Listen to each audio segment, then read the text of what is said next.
para que la gente sepa dónde va. Es decir, no se trata de coger a los viajeros y a las viajeras, llevarlos a un avión, ponerles un paracaídas y tirarlos en paracaídas y que aterricen donde puedan, ¿no? Sino que sepan muy bien a dónde van, en qué contexto político, contexto económico, contexto social. En la foto sale una persona, bueno, un nativo protestando, pertenece a una reserva comunal que desarrolló el turismo como una estrategia para la defensa del territorio, no tuvo mayores conflictos con el Estado y ahora la empresa Oil y Repsol han tomado un lote petrolero sobre esta reserva comunal, sobre este proyecto de turismo que inclusive ha tenido premios internacionales por su sostenibilidad y ahora ellos se ven enfrentados a que todo esto se venga abajo por la presencia de esta petrolera. Estamos con Marcela Risotto de Sodepar. Quería preguntarte si tenéis alguna línea de acción especialmente orientada al público universitario.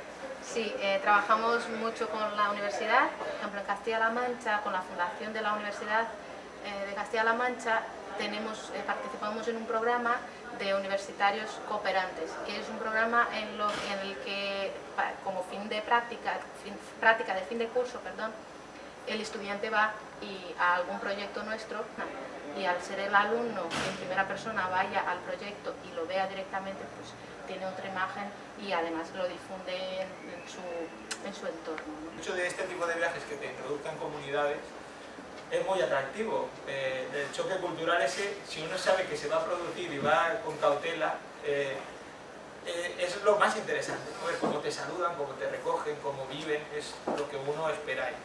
Ese tema es evaluaciones, porque claro, nosotros podemos estar encantados de habernos conocido y decir qué bien que hacemos los viajes y todo maravilloso. Pues no es tan maravilloso ni es tan idílico, ¿vale? ¿Por qué? Porque el nivel de exigencia del viajero también es alto. Es decir, que es el nivel de implicación de los viajeros post-viaje. Y ahí están que la mayoría de los ex viajeros son los que organizan los viajes de los años siguientes. Y bueno, tú según veas el viaje que quieres, te inscribes, te dan una contraseña y ahí te puedes empezar a dinamizar con los demás compañeros. Pues eso para que puedas conocer al grupo con el que vas a viajar, porque son grupos muy reducidos. Pero tenemos algún pequeño problema en los sensores de emergencia del turismo internacional.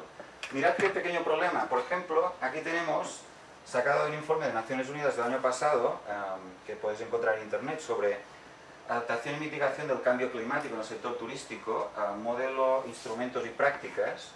Se nos hace un mapa mundi más o menos y se señala en rojo, aunque no son las únicas, zonas donde el cambio climático será especialmente duro. Por ejemplo, el Caribe, toda la zona de Florida y el Caribe. Por ejemplo, todo el Mediterráneo. Yo vivo en una provincia que es una de las provincias más pobres de la Argentina, donde están las cataratas del Iguazú. 1 millón de turistas extranjeros entraron el año pasado en la provincia de Misiones. Por supuesto que no la conocieron, fueron a conocer cataratas. La inmensa mayoría llegó a cataratas y salió de cataratas.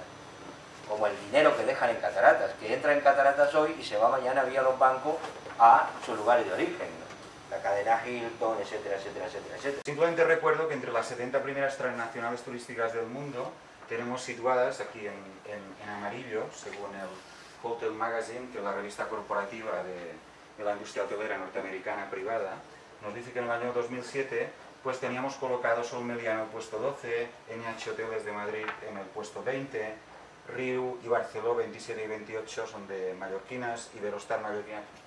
Bueno, vamos a ver cómo hemos conseguido ser una potencia industrial, pero no hemos conseguido ayudar al desarrollo de países del sur y encima nos estamos cargando, gracias a este tipo de producto turístico, cada vez más el clima. Por ejemplo, la República Dominicana. Es la zona donde es más intensa la colonización turística, en ningún otro sitio somos tan presentes.